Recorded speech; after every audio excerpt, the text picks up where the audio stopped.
Herkese merhaba arkadaşlar, kanalıma hoş geldiniz. Yepyeni bir video ile karşınızdayım. Başarılı ve karizmatik oyuncumuz Can Yaman'dan yepyeni görüntüler geldi. Ben de bu görüntüleri sizler için YouTube kanalımda video halinde sunuyorum arkadaşlar.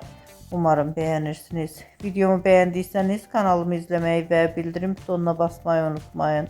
Şimdilik benden bu kadar olsun. Yeni videomuzda görüşmek üzere. Hoşça kalın, sağlıklı kalın. Umarım videomu sona kadar izleyeceksiniz ve beğeneceksiniz. İyi seyirler.